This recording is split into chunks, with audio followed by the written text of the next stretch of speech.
The third week of October, in the long dining hall at Calderwood, the Duke of Calderwood lifted a glass of claret to his lips, and a woman who had no right to speak in that room said his name aloud.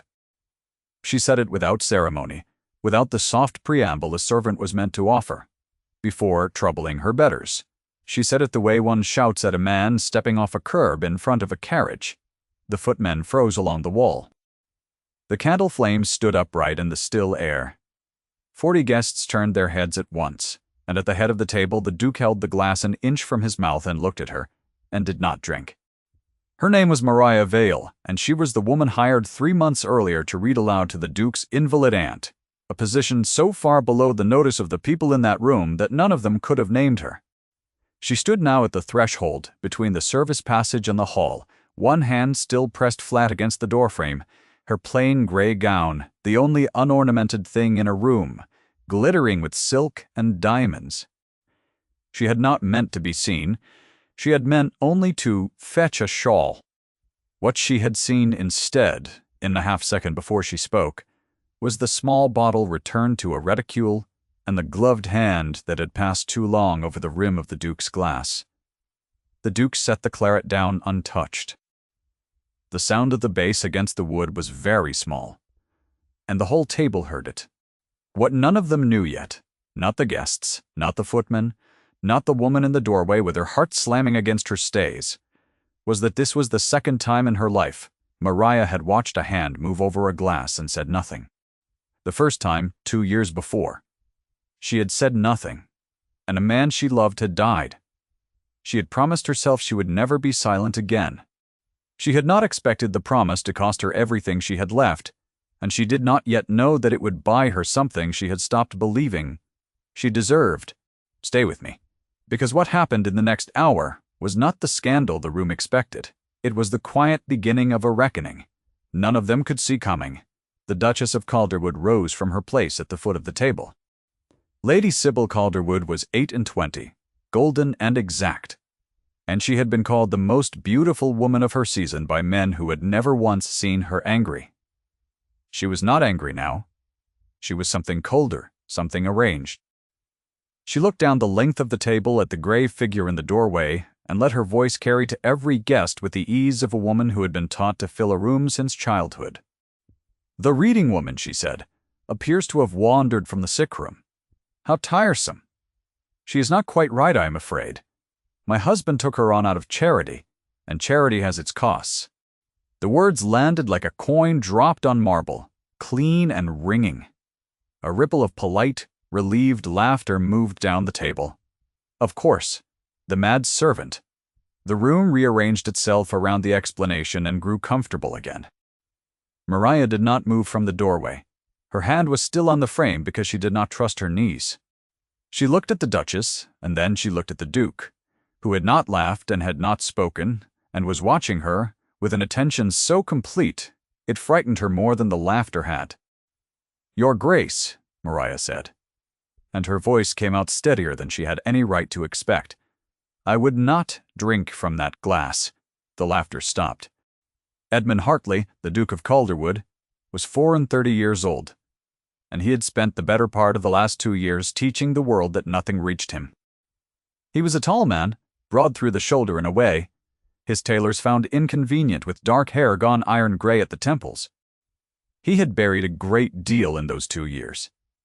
He had learned that grief, shown, becomes a weapon in other people's hands.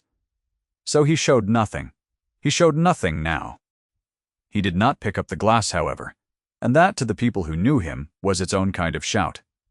"You forget yourself," he said to Maria, and his voice was low and level and gave nothing away. "Wait for me in the library." It was a command, delivered flatly, the sort of command a man gives a dog. Maria heard the dismissal in it. She did not hear, because she had no way yet to hear it, that he had chosen the one room in the house where she would be alone and unobserved, away from 40 pairs of eyes that had already decided what she was. She inclined her head because there was nothing else to do, and she withdrew into the dark of the passage, and the heavy door swung shut behind her. Inside the hall, the Duke turned the stem of the untouched glass once between his fingers, and then he summoned a footman with the smallest motion of 2 fingers and had it carried away. He apologized to his guests for the interruption, with a phrase so smooth it might have been polished for years. The dinner resumed. The Duchess smiled and was charming, and only a man watching very closely would have seen that she did not look at her husband again for the rest of the meal.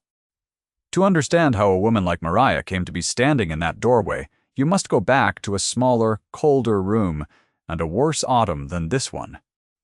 2 years before, in a narrow house in Bath that smelled of damp and dwindling coal, Maria had been the companion to her own father, a gentleman scholar named Thomas Vale, who had spent his small fortune on books and his health on the cataloguing of them.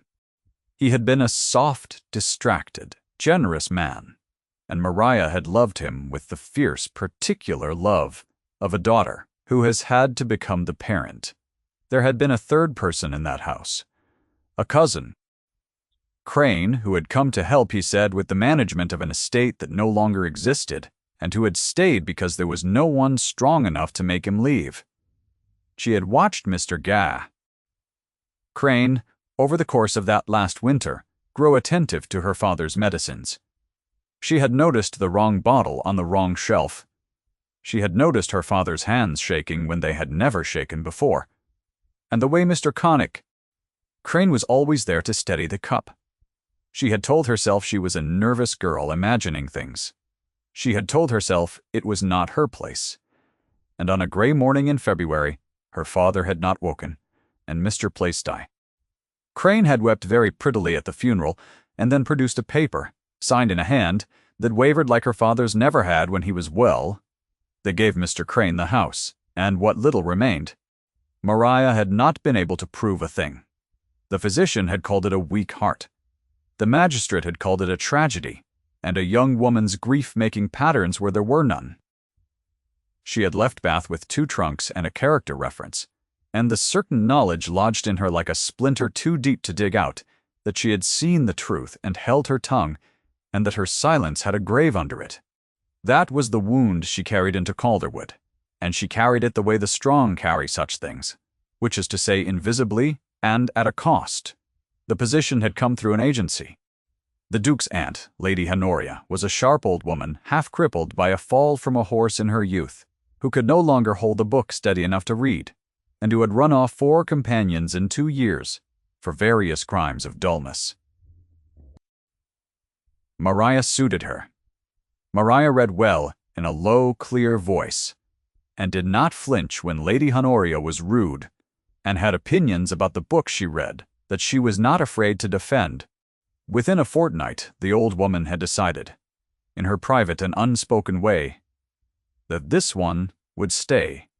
For 3 months Maria had lived at the edges of the great house, taking her meals on a tray, walking the long, cold galleries, learning the household the way the unregarded always learn the great houses they serve, by watching.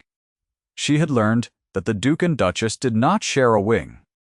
She had learned that the servants spoke of the late first Duchess, dead these 2 years, in lowered reverent voices, and of the present Duchess in no voice at all, which was its own report. She had learned that His Grace rode out alone before dawn and came back with a face like weather, and that the only living thing in the house he looked at with anything other than cold civility was a black dog named Mercer that followed him from room to room.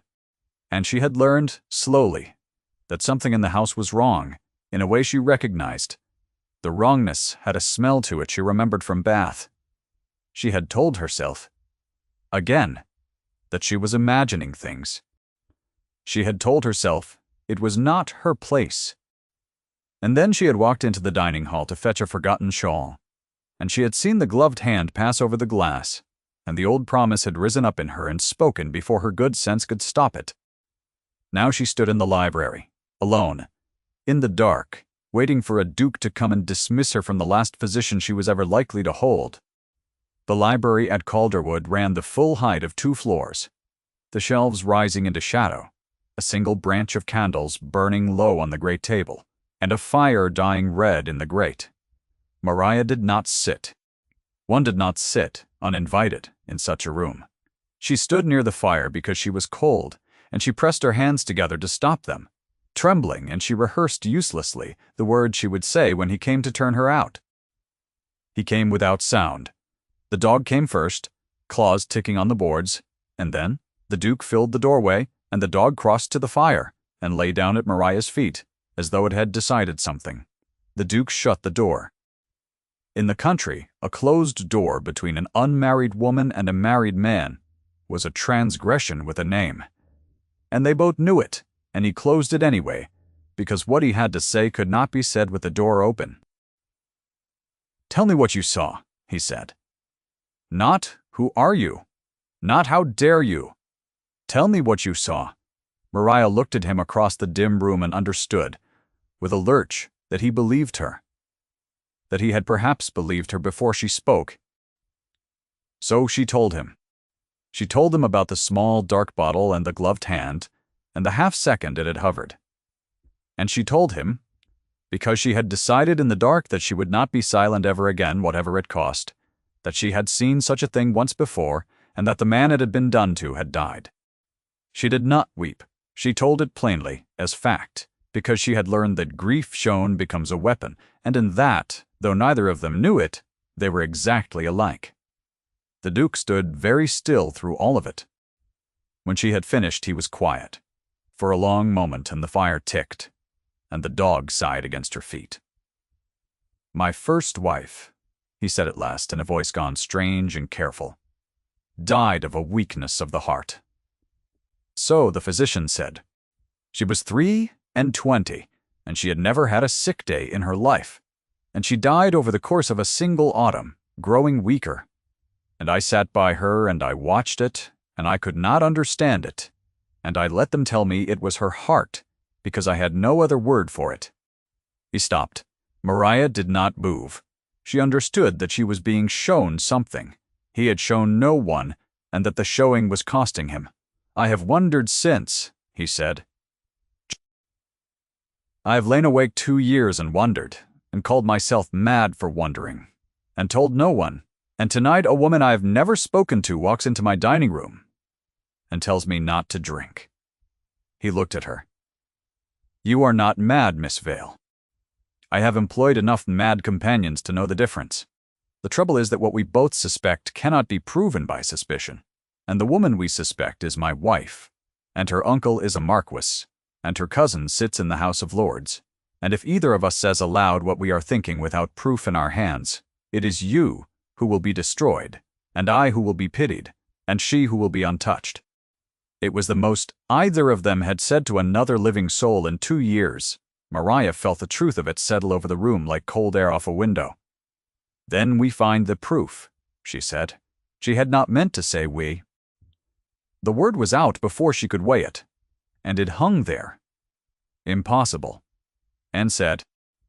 The Duke looked at her for a long moment, and something moved at the corner of his hard mouth that was not quite a smile, and was the most human thing she had seen on his face. "Eat something," he said. "You have gone the color of the wall. There is bread and cold meat on the sideboard. Sit down before you fall down. We will speak again tomorrow." She heard the command. "Sit down. Eat." She heard it as coldness, as a great man impatient with a fainting servant. She did not hear, because she had no practice in being cared for, that he had crossed the room and moved the meat and the bread within her reach himself, with his own hands, a duke serving a reading woman in an empty library at midnight, and that he had done it without seeming to think about it at all. The next morning the household believed the matter closed. The mad reading woman had made her scene and been dealt with. The Duchess, at breakfast, was luminous and gracious, and inquired sweetly after Lady Honoria's health, and remarked to the 2 guests who had stayed the night, that it was such a sorrow when the lower sort could not manage their nerves, and that of course his Grace was far too kind to turn the poor creature out into the cold, far too kind. It was one of his failings, his kindness. "The poor creature," she said, smiling over her chocolate, "imagines things. She is not quite right in her wits. One must pity her." That was the second time the label was spoken aloud, and it was spoken now in the open, to witnesses dressed as compassion. "Maria," carrying a tray along the gallery above, heard every word, and her face went hot, and her hands on the tray did not shake, because she had decided that they would not. What the Duchess did not know was that her husband, that same morning, had ridden not over his own land, but to the next county, to the house of a physician named Dr. Aldous Finch, an old friend from his university, years a man with a reputation for caring more for the truth of a thing than for the rank of the person asking. The Duke had asked him a question. The question was about a particular preparation, a tincture, colorless and nearly tasteless, derived from a common garden plant, which in small repeated doses mimicked exactly the failing of a weak heart, and which left, the doctor said, almost no trace at all unless one knew to look and looked quickly in the right place. Almost no trace, unless one knew to look. Over the weeks that followed, an alliance formed in the great cold house that no one above stairs would have believed possible. Maria continued to read to Lady Honoria each afternoon, and the old woman, sharper than anyone credited, began to ask her odd pointed questions, and to send her on small errands that took her through parts of the house a reading woman had no business in, and Maria understood after a time that the aunt knew, and was helping in her crooked, silent way. The Duke did not seek Maria out. That would have been noticed, and noticing was the one thing they could not afford. Instead, things began to happen near her. A book she needed appeared on the lower shelf where she could reach it. The fire, in the small parlor where she took her tea, was always, somehow, already lit. Once, walking the frozen kitchen garden at the gray end of a short afternoon, she found him there before her, standing at the wall with the black dog, looking out at the bare espaliered trees, and he did not send her away. "My wife," he said without turning, as though resuming a conversation they had been having for years, "married me 11 months after Caroline died. Her family arranged it. I let them arrange it because I did not care what happened to me, and a man who does not care is the easiest sort to manage." He paused. "I have come to understand that a man who does not care is also a man whose death would be very convenient, if his estate were entailed in a particular way, and his widow stood to keep it, and there were a cousin willing to marry that widow once a decent interval had passed." He turned then and looked at her, and the winter light was on his face, and for the first time she saw the whole of it, the grief and the iron, and the thing underneath the iron, that was not cold at all. "I should not say these things to you," he said. "I have no right to put this on you. You should leave this house tonight. I will give you money, and a character, and a place, far from here, and you will be safe, and I will manage the rest, alone." "You will not manage it alone," Maria said. "You have managed alone for 2 years, and it has nearly killed you. And I do not mean the wine." The words were too bold by half.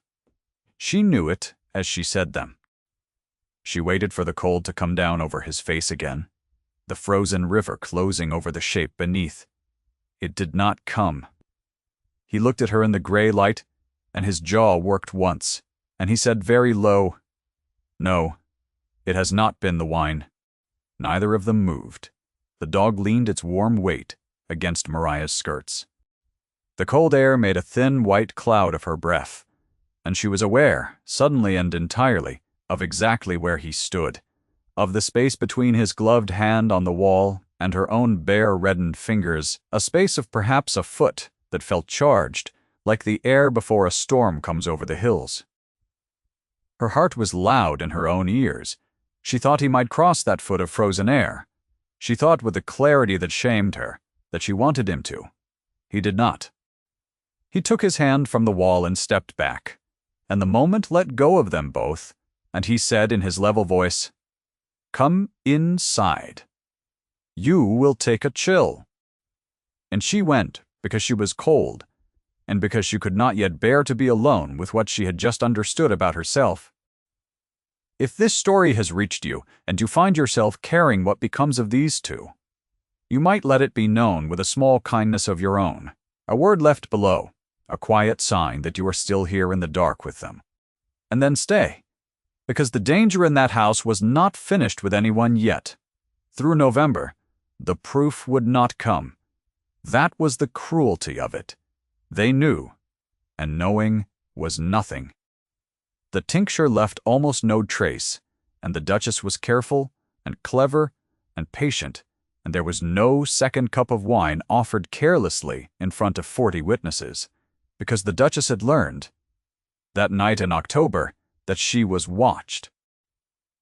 She drew back. She grew, if anything, more loving. She came to her husband's study of an evening with her embroidery, and sat by his fire and spoke gently of the future. Of a child, perhaps, of an heir for Calderwood. And the Duke sat across from her with his face like the frozen river, and his hand never far from the dog's collar. Reading to Lady Honoria one floor above, could hear the murmur of their voices through the boards, and could not breathe. It was Lady Honoria who found the first thread. The old woman, it transpired, had never trusted the present Duchess, had thought the speed of the second marriage indecent, and had kept up, out of sheer cussedness and a long memory, a correspondence with a former lady's maid of the late first Duchess, a woman named Pruitt who had been turned off without a character within a month of Caroline's death. For impertinence, the new Duchess had said, Lady Honoria, who never forgot a slight done to a servant of hers, had given the woman a small pension out of her own pocket and an address to write to. Pruitt remembered things. Pruitt, in a series of laborious letters that Maria read aloud to Lady Honoria, with her heart in her throat, remembered a cordial that the first Duchess had been given each night in her final autumn, prepared by the lady who was then merely a frequent guest of the family, Miss Sybil. Pruitt remembered being told to throw away the unfinished bottle the morning after her mistress died, and remembered, because she was a careful woman who had not liked the guest, not throwing it away at all, but keeping it in a wrapped parcel at the bottom of her box, because some instinct she could not name told her she might one day be glad she had. Pruitt still had the bottle. The trouble was that Pruitt lived in Yorkshire, near 180 miles distant, and that a letter summoning her would take days, and that the Duchess read, the household whispered, a great deal of the post that came and went from Calderwood having charmed the steward into bringing it to her first. The trouble was that the moment Sybil understood she was discovered, she would not draw back again. She would strike fast and final, while she still held every advantage of rank and place. They moved as carefully as they could. The Duke wrote to Dr. Blank. Finch, in a hand disguised as estate business, asking him to travel north and meet Pruitt and take charge of the bottle and bring it himself, under his own name, a respectable physician carrying a parcel, drawing no notice. He wrote to his own solicitor, a dry, careful man named Mr. Machin, Ashby, asking him to come to Calderwood for the reading of certain estate papers, which was true, and to bring with him a particular colleague who knew the law of inheritance as it touched on the means by which a person came into property, which was also true, and said nothing at all. And then, because the post was watched, the Duke gave the letters to Maria, and Maria walked the 4 miles to the market town in the early dark of a December morning, alone, with the letters sewn into the lining of her cloak, and posted them herself from the public office, where no one knew her face, and walked the 4 miles back, and was at Lady Honoria's bedside with the book open, at the proper page, before the Duchess had finished her chocolate. No one had seen her go. No one but the Duke, who watched her come up the drive through the study window with the dog beside him, and who said nothing to her of it, and who that evening had a fire lit in her little parlor so high and so warm that she understood, sitting before it, with her chilled feet aching back to life, exactly what it was meant to say, and had to put her face in her hands for a moment, there alone, because no one had taken such care for her since her father died. The Duchess struck 3 days before Christmas. She struck cleverly, and she struck at Maria, because Maria was the weak point, the unprotected one, the one whose ruin would cost the world nothing. She did it at a card party, the largest gathering Calderwood had seen since October, the great drawing room blazing with candles, and crowded with the county's first families, the same faces, many of them, who had laughed down the dining table in the autumn. She did it in front of all of them. A brooch had gone missing from the Duchess's own dressing table. A valuable thing, a cluster of sapphires that had been, she said, "her dear departed predecessors, given to her by His grace as a token." It had been there that morning. It was gone now. And as the room murmured and the search was proposed, the Duchess turned with tears standing in her lovely eyes, and said that she hardly liked to say it, that it broke her heart to say it, but that the reading woman had been seen near her rooms, the strange, unhappy creature who imagined things, and that perhaps if someone were only to look in the woman's box. "She is not right in her mind," the Duchess said, and the tears spilled over now, beautiful and terrible.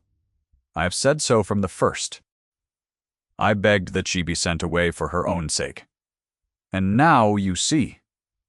Now you all see. What I was trying to spare this house. It was the third time the label was spoken, and this time it had teeth, and a witness in every chair. They sent for Maria. They sent for her box. She was brought down into the blazing room and stood at its center in her plain gray gown, while a footman carried in her small trunk and set it on a table, and the lid was lifted. And there, folded in the worn shawl that had been her mother's, wrapped around the modest things that were her whole estate in the world, lay a cluster of sapphires that she had never seen before in her life. The room exhaled. The verdict fell.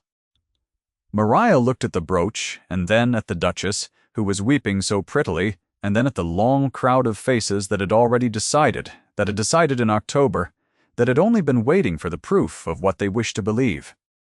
She understood that she was finished, that nothing she said would be heard. That she would go from this room to a magistrate, and from a magistrate to a jail, that this was how women like her ended, accused by women like that, and that the truth she carried about the wine and the bottle in the grave in Bath would die in a cell with no one left to believe it.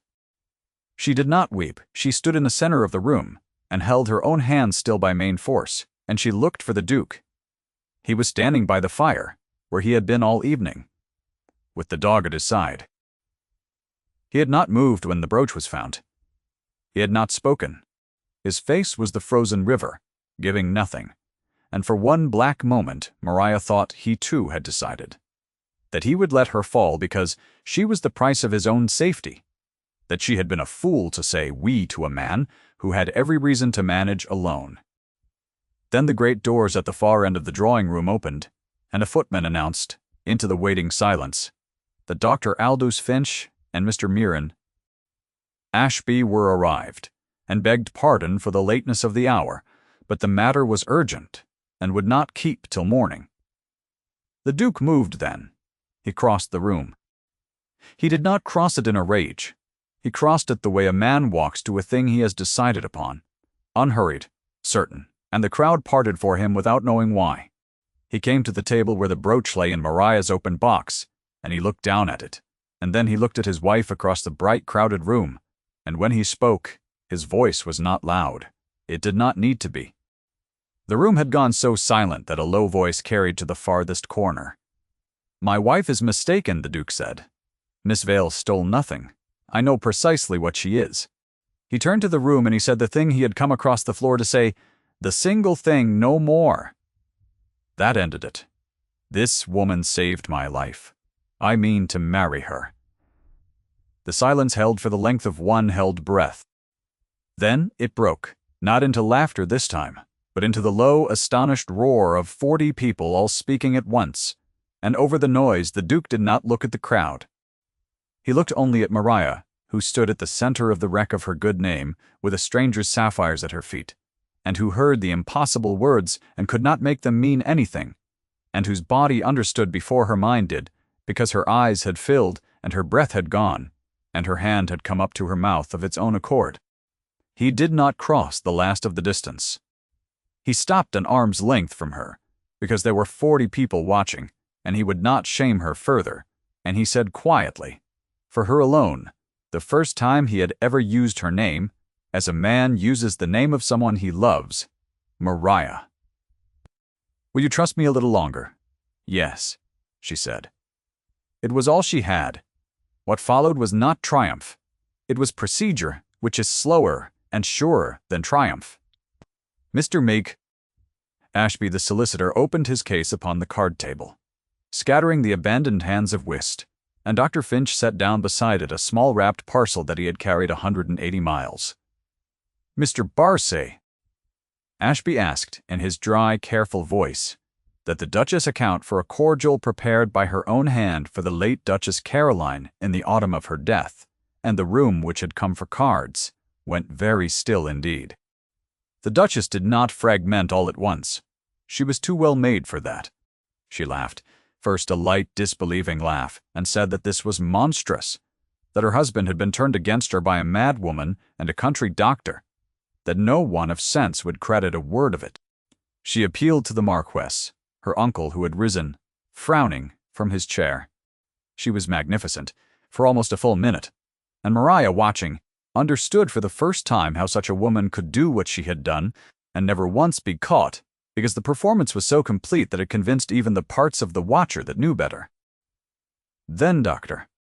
Finch unwrapped the parcel and set the small dark bottle upright on the green baize, and said that he had tested its contents that very week, and named the plant, and named the preparation, and said that the same preparation, in the same hand, accounted for the death of the first Duchess and would, he had no doubt, have accounted in time for the Duke. And that there was a former maid, Pruitt, even now arrived at the inn in the village, who would swear to where the bottle had come from and whose hand had filled it, and it was the bottle that did it.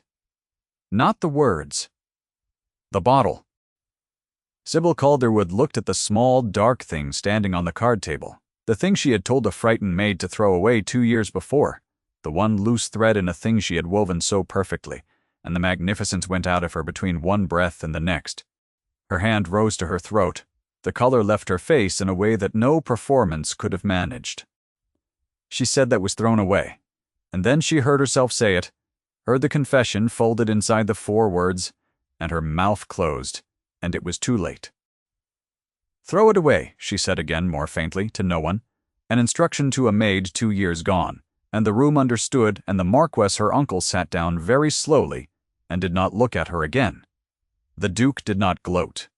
This is worth the telling, because a smaller man would have. He had every right to the satisfaction of it, and he took none. He had Mr. Beesh.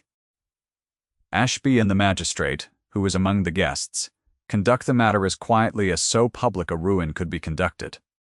He saw to it that the Marquess was allowed to remove his niece from the county that same night, under guard but without spectacle, on the understanding that the law would proceed, but proceed in chambers, sparing the family name the worst of the open scandal, because the Duke had learned better than anyone in that room what it was to be made a public spectacle of one's own grief, and he would not do to even his enemy what had been done to him.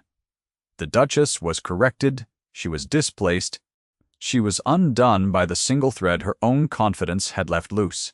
She was not, in the end, destroyed by his hand. She was destroyed by the bottle she had been too clever to keep and too proud to imagine anyone would save. The marriage itself, Mr.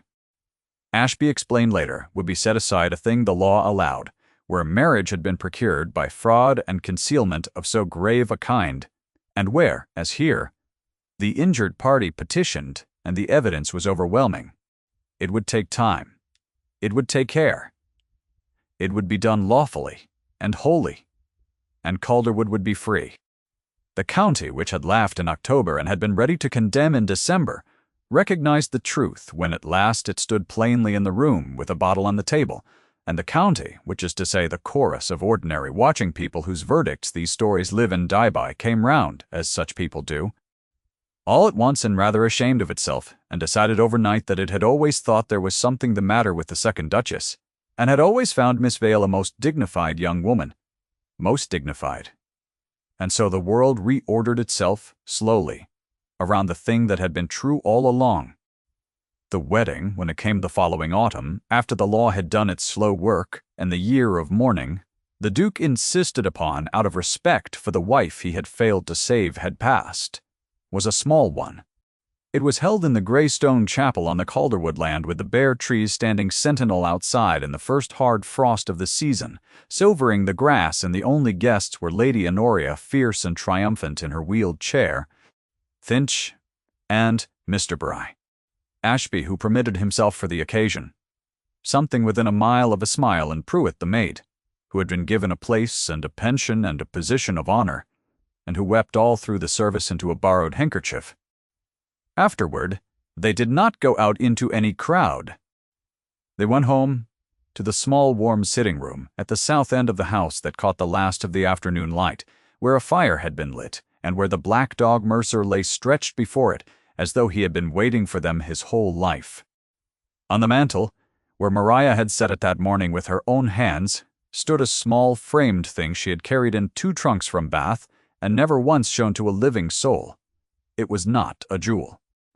It was a flat-pressed flower under glass, a sprig of rosemary gone brown and brittle with the years, that her father had picked for her on the last good morning of his life, in the little walled garden in Bath, before the winter closed in. Rosemary, he had told her smiling, was for remembrance. She had kept it through everything. Through the grave she could not prove, and the magistrate who would not listen, and the long cold galleries of Calderwood, and the night they lifted the lid of her box and found a stranger's sapphires inside. The Duke crossed the room to where she stood before the fire, and he looked at the pressed flower on the mantel, and he did not ask her what it was, because he had learned to wait, and after a moment she told him. She told him about her father, and the garden, and the morning, and the word remembrance, and the man who had died because she had been too uncertain of her own eyes to speak. She told him the whole of the wound she had carried into his house, the thing she had never said aloud to anyone. He listened to all of it. And when she had finished, he did not offer her comfort in the ordinary way, with soft words that fix nothing. He took her cold hand in both of his warm ones there before the fire, and he held it, and he said, in the low, level voice she had once mistaken for coldness, and now knew for the most careful tenderness she had ever been shown, "You spoke this time. You were uncertain and afraid, and it might have cost you everything, and you spoke anyway. And here we are, here we are." The fire settled in the grate. Outside the tall window, the early dark was coming down over the frost, and a few first flakes of snow had begun to fall, drifting past the glass without hurry, settling white on the bare branches and the silvered grass and the long drive-up which she had once walked 4 cold miles in the dark to post 2 letters that saved his life. The dog sighed and turned over before the warmth. Maria Vale, who was no longer the reading woman, who was no longer the creature the room had pitied, who had been seen at last and entirely by the one man who seeing reordered the world, stood in the warm light of her own home with her hand in his and looked at the brown sprig of rosemary on the mantel and was for the first time in 2 long years not afraid. Thank you for staying until the very end and for sitting with them in the firelight a little while. If Maria's long walk through the dark stayed with you, you might leave a word and tell where it found you. The snow went on falling past the window, quiet and unhurried, and inside the fire burned warm, and the rosemary kept its remembrance on the mantel, and no one in that house was alone anymore.